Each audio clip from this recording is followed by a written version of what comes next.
How's it going? Reese from the Point Music Podcast thingy with another episode. This time around, we've got Nicole McKinney, singer-songwriter. She's brought our new single. If you follow The Point, the website and Facebook, whatever, you would have seen that we posted an article about it. Hollywood Girls came out on September 4th. Very cool song, and decided to have a chat with Nicole about it. Heads up, Nicole had latency issues, so even though it looks like she's sitting there stewing over the questions, it's just the latency. So there's a nice little 2-second lag in between that, but we dealt with it. Really hope you enjoy this one, ladies and gentlemen, and people of all sorts. This is Nicole McKinney, and we're recording. Hello, Nicole. How are you? Hello. I'm good. How are you? Good. Tired, but good. That's my usual response. Are you in the 4561 right now? Or are you in Brisbane? As in, you're in Brisbane, all right? Because you're originally from like North Arm, Yandina area, aren't you? Yeah. The rival area to mine, mate. Where are you? I'm 4560. Namble. Which is Namble. Yeah. It's just an old school rivalry thing. You did give me the heads up. Your internet connection's pretty dodge, so we'll have to try and work around that. Oh, is it stuck up a bit like now? Yeah, it's all right. We got it. You're gonna get some lag. We got this. All right.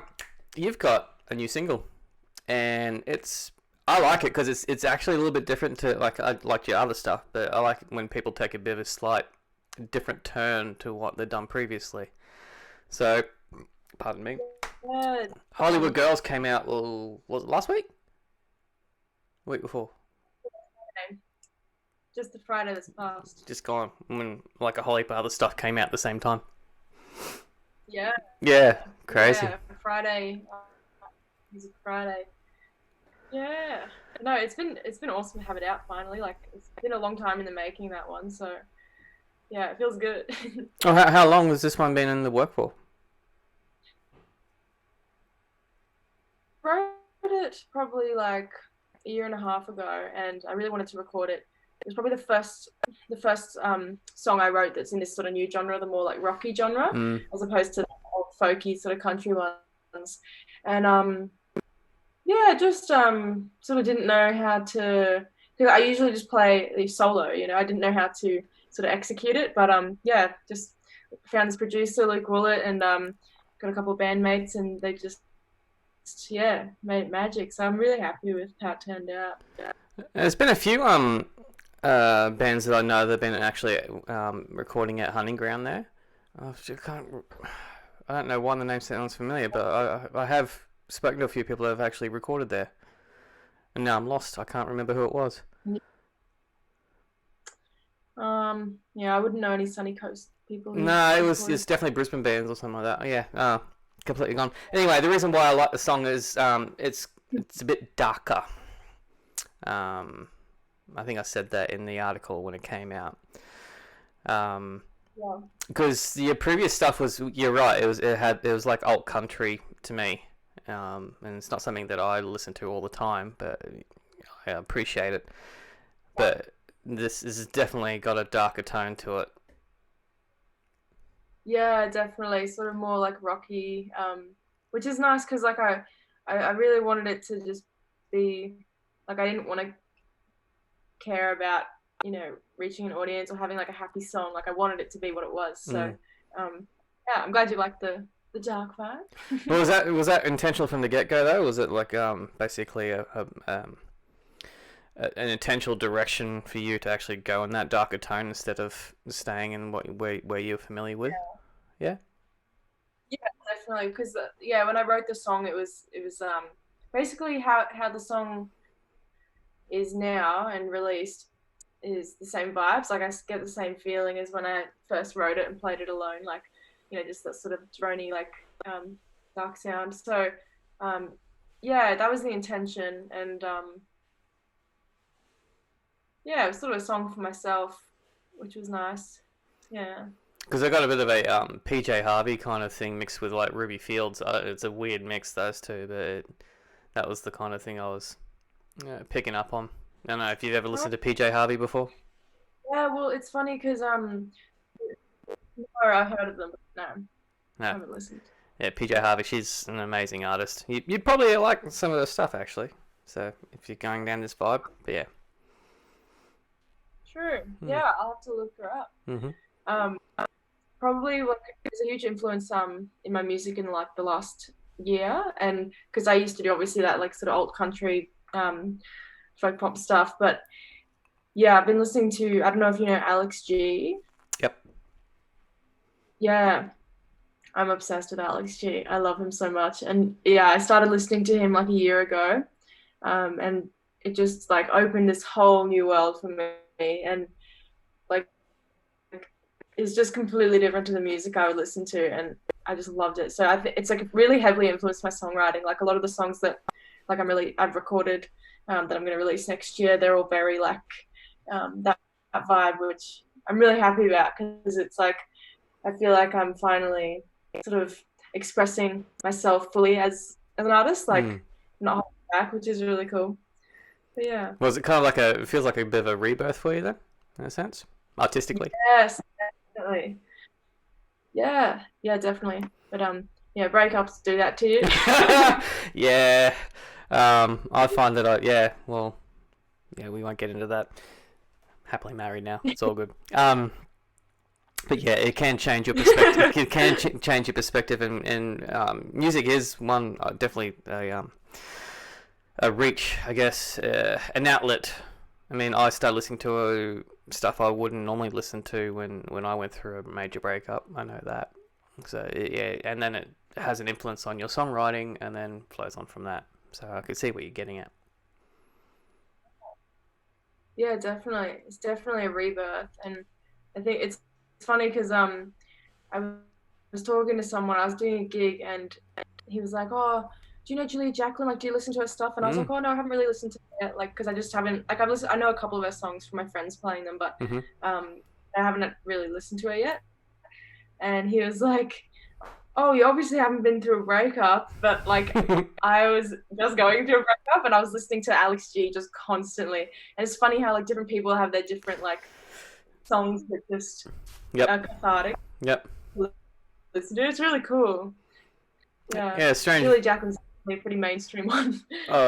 Yeah, I wouldn't say she's mainstream, but yeah, I could see what the person was talking about though.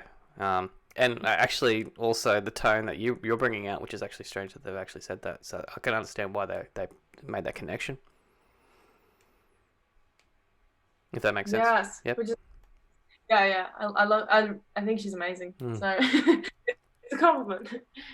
Yeah. So you have a bit of a stranger upbringing compared to majority of us, because you were born in Dubai.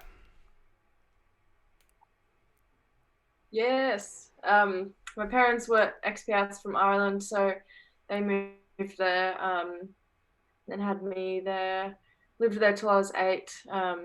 Yeah, it was pretty different. Like, Dad was in an Irish band, so always like brought up around music and everything, and yeah, it's a Muslim country, but it was pretty Western. Like even back then, like the expat community was growing and everything. So yeah, it was interesting, and moving to Australia was really different. And but yeah, no, we've been back a couple times. It's changed a lot. Okay, well, yeah, it's a pretty fast growing sort of like city country, because it's a weird mix between the two, isn't it? Basically, Dubai, isn't it? It's like a cross between the two.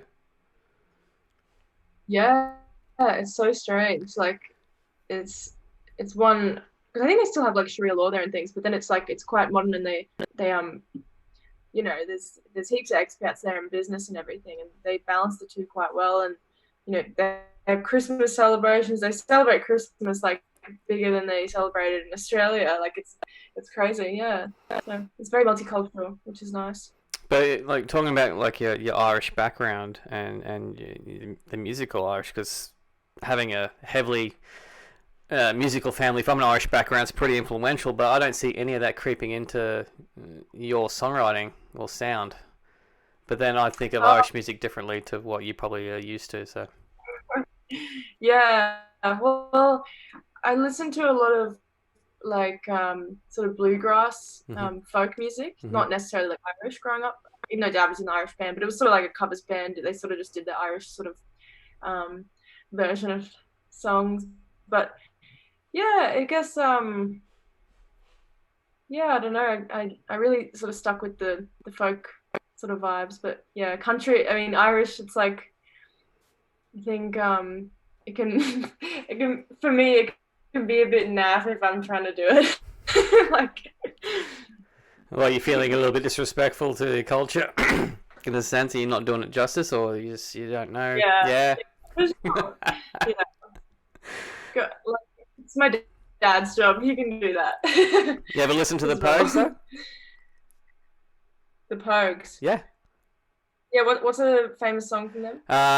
Dirty Old Town's probably the most famous one they got. Yeah. That's very dark Irish. Classic. Yes.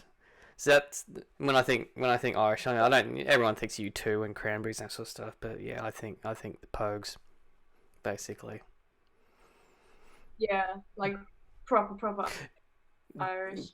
old and dirty. I and love the dark. Cranberries though.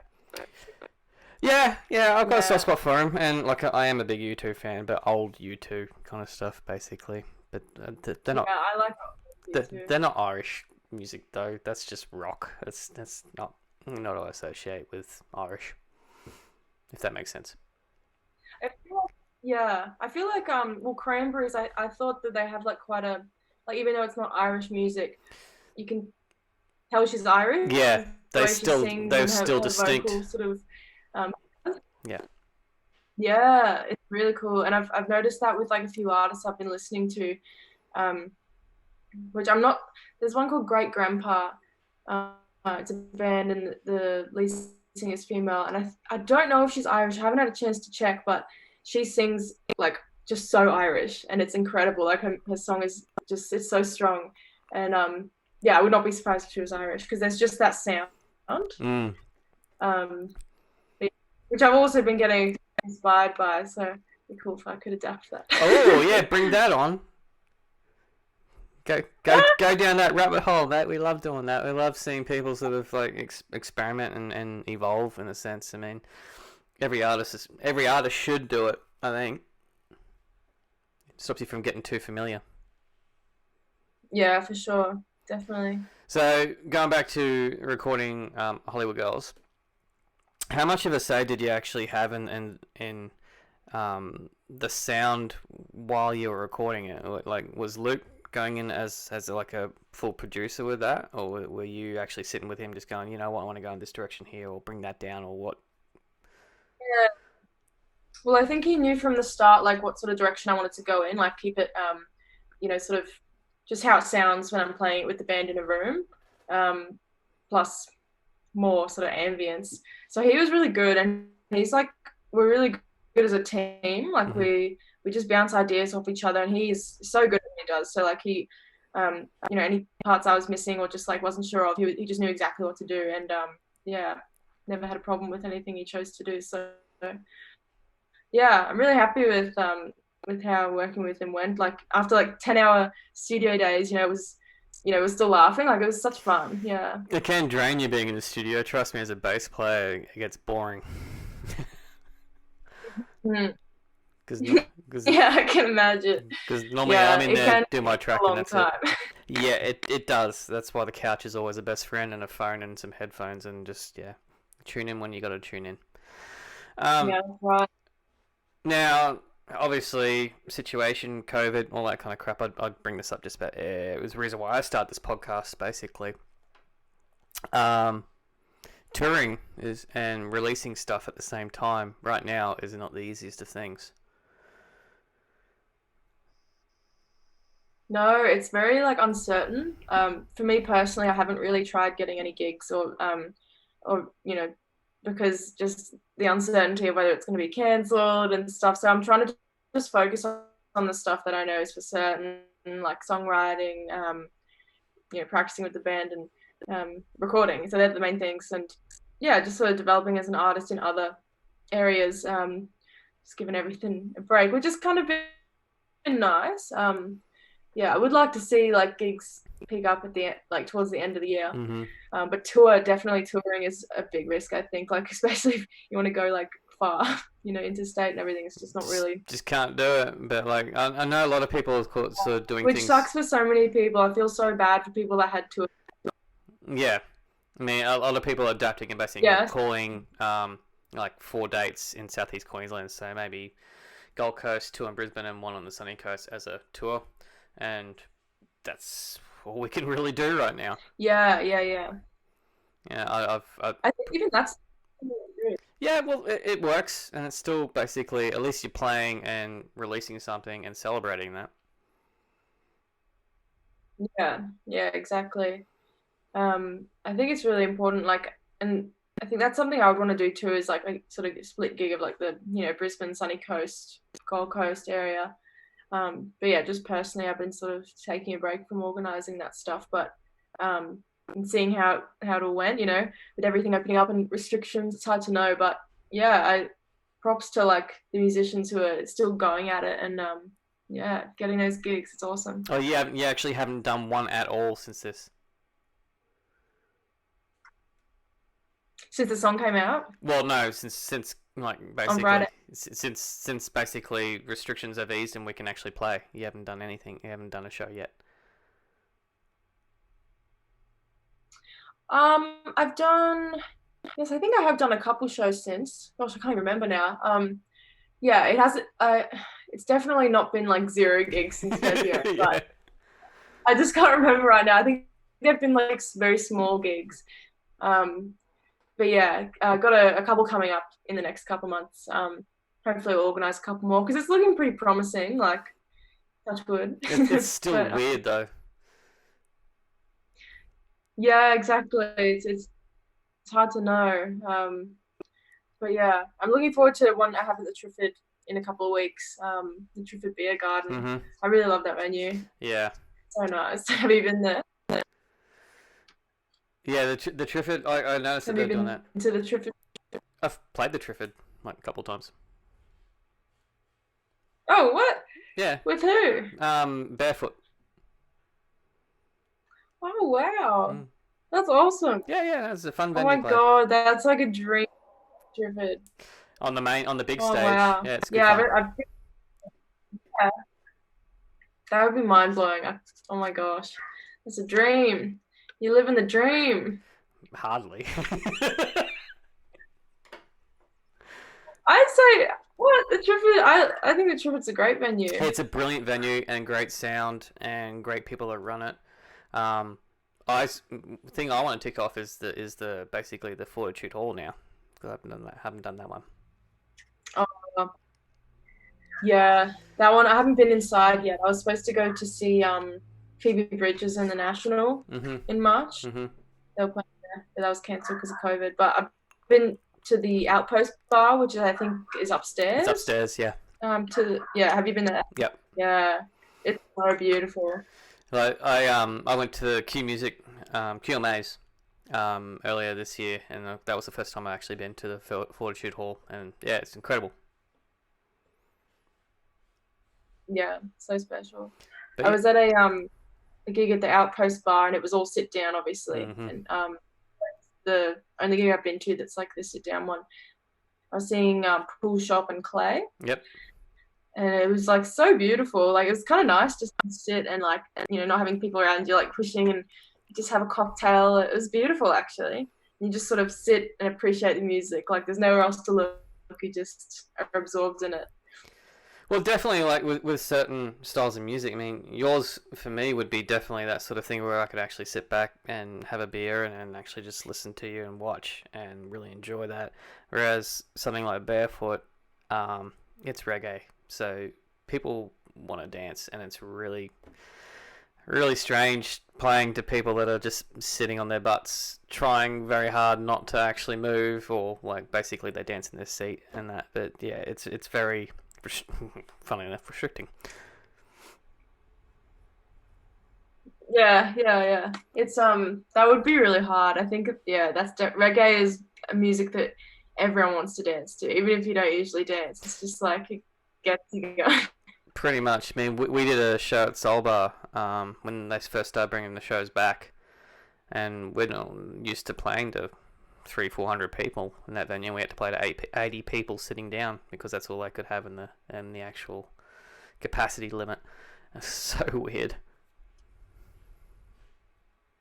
When was that gig? Like recently? Back in July, I think, the beginning of July. It was like a week, 2 weeks after sort of the restrictions had eased and people could actually start going to venues again. Mm. Yeah, true that. I think it's interesting though because I think it's giving everyone like a new appreciation for live music. Because like I remember actually thinking like before COVID hit, I was sort of thinking like, well, in Brisbane anyway, there's just was a lot of music that had like no audience for. Like there's you'll often see or hear music in the valley and there's like hardly anyone watching and you just sort of go, oh like, people like don't seem to have like a strong appreciation, like unless they're like already like sort of made it and things. But I think now I'm already noticing like people are just itching to get to gigs. Like even people who like didn't really go to gigs before, they're just like, I need it. And I think like although it was bad for the music industry, the whole COVID thing, but I think it's like going to benefit in the long run because people always remember this time and how like not having gigs was like such a big like it was so annoying. Yeah, I think is that we took it all for granted because we always thought it was going to be easy to get to and obviously not going to be in the middle of a pandemic. So, yeah, obviously the festival thing is what most people are missing, or the majority of people. Yeah. Just that connection that you have with music and other people enjoying that en masse, basically. So it's a weird situation, and I don't think we're going to go back to normal. I've said this before. You don't think it'll be back to normal? Not for a while. No. God, I'm way too optimistic. I was talking the other day. I was like, it's nearly the end of 2020. Like 2021, here we come. It's gonna be back to normal. Like everything will be great. Oh my God! And he just like burst my bubble. He's like, no, Nicole. Like, chances are it'll still be the same next year. I'm like, oh my God, no. Yeah, it's hard to tell. I think we've got another 8 to 12 months of this stuff. To be honest with you. As depressing as that sounds. Positive conversation. This is really uplifting. Well, we know it's not killing the industry. The one thing it's really good for is actually the local scene because we can't get any touring artists coming through. So basically, you have to support your local artists. Yeah, definitely. So this is so good, actually. This is a time for people like ourselves to actually just go, you know what, shit, just release stuff, and then gain the momentum that way. Which you've done. Yeah. So I'm happy it's out. Well, going back to that, a lot of people, it's fun. Like, sorry. So, right, it's the whole lag thing. I'm trying to deal with that. Because you actually said that this is the first taste of an actual EP. Is that right? Sorry, I got lost you there. First taste of... Yep, first taste of an actual EP. So Hollywood Girls is the actual first thing that was signed. We get of a new EP from you. Is that right? Yeah. So I've been in the studio during COVID, and I've been recording an EP. So they're just all like songs that I've written in this sort of rebirth of mine. So Hollywood Girls was like the first one I wrote. So I thought it suited to be the first one I released. So I got the rest lined up to sort of release as we go. So is this going to be a breakup album, basically? I guess so. Hey! Breakup EP. Yeah. Makes for some of the best music, though. That's the thing. Yeah, for sure. I'm really excited. Like the songs mean so much to me, and I'm getting ahead of myself, but because it's not for a while that they'll be released. But But yeah, it's nice to have the first one out, just because it's happening now, like it's real, and all the work that's been put in is I'm starting to see the results and be able to show people, because I've been like been so excited about it for so long and sort of keeping it hush hush, and now I can just be like, yeah, take a look. What do you think? Yeah, it's nice, and it's been really nice, like hearing everyone's feedback, and yeah, got a lot of love for it, which is awesome. So Yeah, that yeah, article that I did of yours actually got like a massive spike in hits. I noticed that. It was it crazy. was very very well written. You're very good. I didn't really do that I much. like I basically just that took one. what you had in Yeah. your bio and just mucked around with it. It's made most of your words. All right, Um, I'll take the credit. Hire me, give me a job. I'll just take that as like yeah, inspired. Um, that like I said, I enjoyed it because of the fact it was something different for you. Because it was what's the other thing, Honey? What was the song you brought out previous to this? Yeah, my first two, they were sort of yeah, they were my first ones. Honey Be Good and Palestine. They were last year. Yeah, so they were like sort of like the experimenting, sort of trying to find the sound and everything. So they're nice. But I think we've like really stepped it up, like going into a studio and like proper studio and everything. So But it's been really fun. would you adapt those songs though with the full band? Yeah, yeah. I'd like to sort of remaster or redo them. Yeah, I think it'd be really fun. Because they're still like well written songs. It's just obviously, yeah, like you said, you've grown so much in that past since those songs have come out. And from what you're saying, this is the first time you're actually playing with a full band. Was that right? Yeah, yeah, that's right. So yeah, I would like to do that. Definitely something I do. There's yeah, a lot of songs I want to get through and release. So it's all about picking the right order. Well, how many songs are going to be on the CP? There'll be about 4 or 5 on the EP. All right. Yeah, but like I'm talking stuff that I haven't recorded yet. Like I'm Ah, yet to right. record a lot of songs. So In backlog. yeah, yeah, yeah. Yeah. Is that a case of like basically you wrote probably about 4 or 5 songs that were strong and going, yeah, let's leave with that, and all of a sudden you kept on, pardon me, you kept on pulling all these songs out and just going, oh damn, you know what, that song we should have actually been putting onto this EP, not the other one, or is it just more like you chose the 4 strongest or 5 strongest? Well, I had a lot of songs like sort of in my repertoire before I wrote these songs that are going on the EP. Yeah, I've been writing songs for like since I was 16, so I had a lot, and I just like knew that I needed these ones to come out, like because when I wrote them, they just were so cathartic, and like I was so like happy with them, and just like was really proud of them. So I wanted to like I'm proud of the other songs, the older songs I've written, but these ones I just wanted to get them out while I was feeling them, and like get them recorded while I was feeling them. Um, yeah, and because it's that new sort of sound as well, I was just really excited. So I'm just keen to do that, and then I think yeah, I can go back and like record my older songs, and sort of I'll have figured out sort of the sound that I need for them, because I think I like yeah, that was the struggle, is like was finding the sound with the band, Mm-hmm. because I still wanted it to sound like me. But yeah, I think we've sort of found it now. So It takes a little while for a band to sort of gel, particularly when at first they're becoming like basically session players for you until you actually, because they're playing your songs, until they actually start coming in feeling part of the actual songwriting process, right? yeah, yeah, that's right. Um it's pretty interesting, like the dynamics of the group and everything, and sort of you have people temporarily, you don't know how long they're going to sort of stay, and then you get other members, and yeah, it's interesting, like growing with them too, and just like yeah, sort of experimenting. Yeah. I'm just gonna try and bring up something here, because one thing I wanted to ask you about, you won't see it, but it'll be on the video.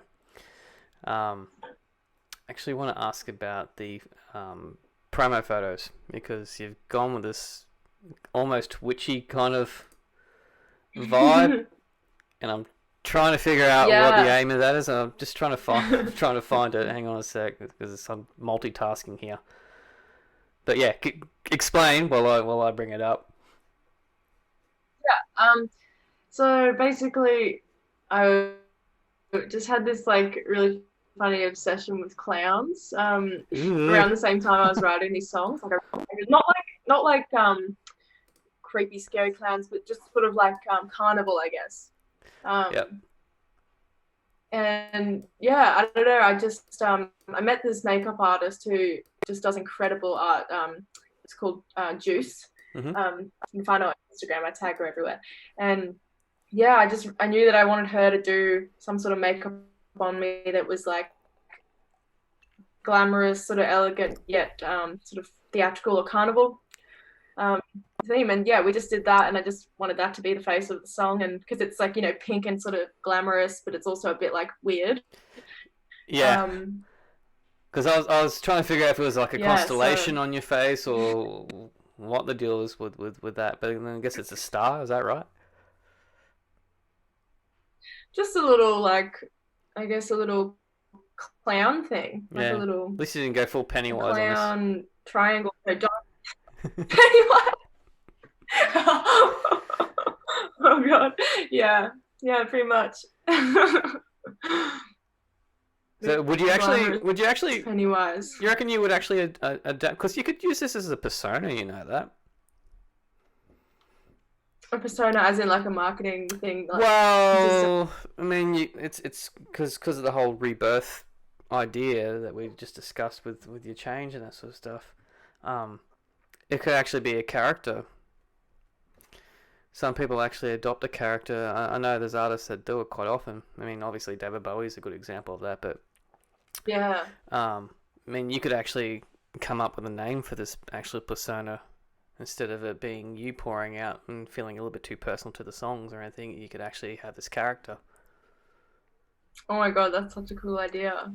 I trademarked that. You got to give me credit for that shit if you start using it. Wait, Yeah, you what? You'll have to give me credit for that if you start adapting that. Sure, I Yeah, will. because actually Have you? that would actually kind of work. You know, if you have that look. It looks kind of weird that I'm. I think it's really cool. I think it actually be something really interesting to see on stage, and if you actually, and then you can actually disassociate from that character when you get off stage and just relax and be yourself. Yeah, that's a really awesome idea because I think I was talking to a friend about it yesterday actually, how like when you're playing songs that are quite Hmm. heavy hearted, and from your soul, it can be quite exhausting. Like, and imagine like doing tours and Oh constantly yeah. playing those songs every night. Like, I feel like having that character would, yeah, being able to dissociate from it. It would be like so interesting, and you could also like pour everything out even more, like give it 100%, and be able to sort of remove yourself from that too, which is like really important. I think that's really cool. No, Maybe I'll try. just got to come up with a name for it, Nicole. Just I don't know, just yeah, just because I mean I don't know if you feel this way. Pennywise. No, I don't think that. Did you say Pennywise? No, no, no. That's just has come too far. Wise, Nicky Wise. Nicky Wise. No, just find some I don't know kind of witchy kind of name maybe. I don't know. I reckon it'd be kind of a cool thing. I'd be interested to see that. I'll keep it in mind. I mean, what I was going to bring up was I know for a lot of people and myself in particular when I go on stage, depending because I'm in 3 bands now, so it depends on which band I'm playing in. I generally adapt some kind of persona. I'm not myself on stage. And even though I'm just the bass player, I still don't have this personality on stage at all. It's a Yeah. weird thing. So do you actually do the same thing? Do you actually sort of slip into like a performer, like a different sort of personality, sort of not like this extreme that we're discussing, but Yeah, I think automatic. Yeah, yeah. I think I do, like, automatically, like, because I've been performing like from a young age too, and you kind of just get thrown in, and you just, I feel like having that character would, yeah, be able to being able to dissociate from it would be like so interesting, and you could also like pour everything out even more, like give it 100%, and you either like swim or drown. And I think, yeah, there's something about like having the pressure, like when you're on stage in front of an audience and it's just you have to entertain them. They're just something comes over me where like it's like confidence. Like there's some nights where I'm not so confident. Like it sort of depends on like the vibes that I'm getting from the crowd. But yeah, it's definitely this like persona where you feel like you can just do anything. Like you sort of surprise yourself at how confident you can be. And yeah, even like interacting with the crowd, like not just singing and playing, just your whole aura sort of can be a bit like just yeah, different to your usual self, which is cool. Yeah, I think it's like it is. Yeah, and I actually kind of like it because sometimes maybe I seem like I'm an extroverted person, but I'm actually quite not. I'm actually a fairly introverted kind of person, but on stage I get to be an extrovert. You get to do certain things because you have that weird little invisible barrier, particularly if you have an instrument strapped to you. There is.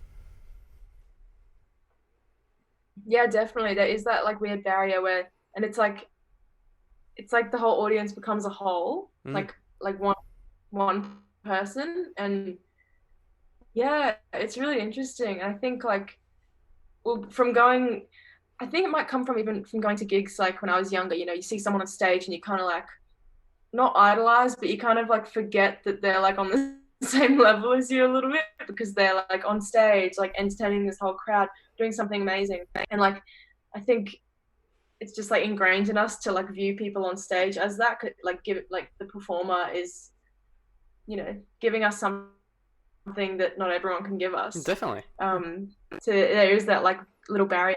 Cool, yeah. And everyone gets that high when the performer interacts with the crowd. Like even if like them, it just feels like funny. Yeah, it's really cool. And then you got your come down when you come off stage. It's the kind of thing I like. With yes, posting. Yeah. Now, as you're a singer-songwriter and obviously you play guitar and sing and that sort of stuff, given that you got the band coming in now, is that going to free you up a little bit more? You're actually going to put the guitar down and actually just, just be a singer and focus on that, do you reckon? Sorry, I missed the first part. What do you mean? Because of the fact that you're used to being a singer and playing guitar at the same time, right? Oh, yeah, so with the band, you mean? Yeah. I would like to try it. It's definitely something I want to start trying with the next few gigs because I really want to be able to, just have the mic and just like give it my all because the guitar is quite restrictive in that way. Like I'm not great at moving around. Like I sort of just stand there and I just go in this zone and focus where like I really want to, especially with these songs, like they're so cathartic. I just want to like let it out. Like I have so much energy when I sing them, and so I would love to try that. Like get someone to sort of play guitar instead of me, and I can just run around and be weird. That's why I said go that whole different persona thing, adopt that different look, and be crazy on stage. I reckon it'd be cool. Yeah, for sure. Be a good performance, and that's what it's like all about, isn't it? Oh yeah, it's an art. Yeah, it is. So, you said you do have a couple of shows lined up. Does that mean in Brisbane, or does that mean on the coast? It'll be Apart from the Triffid, obviously. I can't say too much about the Brisbane one yet, but it'll be there'll be knowledge of it soon. Yeah, I want to do a couple of gigs on the sunny coast too towards the end of the year. But yeah, nothing planned just yet. But yeah, when all this sort of really stuff settles down a bit, I'll get in, and I'm really keen, especially Soul Bar. Soul Bar's a great venue. Yeah. I mean, it's a home for a lot of bands. I mean, obviously, like Barefoot was formed there. The old one, when it was across the road. Yeah. And a lot of other artists. There was an old... Oh, yeah. The current Soul Bar is like the third version of it. Oh, what? Yeah. Where was the first two? First like, original one was in Coolum. Like a long... No way. Yeah, a long time ago. It was a pretty wild sort of venue, that one, but like famous bands that had played that. And then the second version was the first revitalization of Ocean Street. So the first one was the second version was where Old Soul is right now, was the Soul Bar. Wow. No, you didn't know that. Oh my gosh. I didn't know that. I thought the Soul Bar was like the OG one. Yeah. Nah. I'm uneducated. I've been around a long time. Yeah. We're at nearly 40 minutes, mate. It's gone quick. Believe it or not. Really? Yeah. Oh my goodness. So we'll wrap this up now, and I'll have a quick chat to you after this, just as a debrief, as I tend to do. Thanks for the chat. I will put Hollywood Girls, the link in the description below, and keep us informed when you're actually going to be bringing out that new persona and playing up here. Yes, I'm excited. Yeah, get the creative juices going. All right, mate. Thanks for that, ladies and gentlemen. Nicole McKinney. Thanks so much. Bye. I seriously hope you enjoyed that, because I did. Big thanks to Nicole for jumping in on that one. If you like her music, do check it out, Hollywood Girls, and then she's got her back catalogue there too, but keep an eye out for that new EP. If you like this podcast and others in this series, do the whole subscribe button, press that, ring the bell, and you'll be notified when more podcasts become available. There are more coming. I basically had to get a calendar because I had to keep on checking on stuff. Anyway, more coming. Thanks for tuning in. Thank you for supporting local music, live music, Australian music. Thank you guys. You are legends.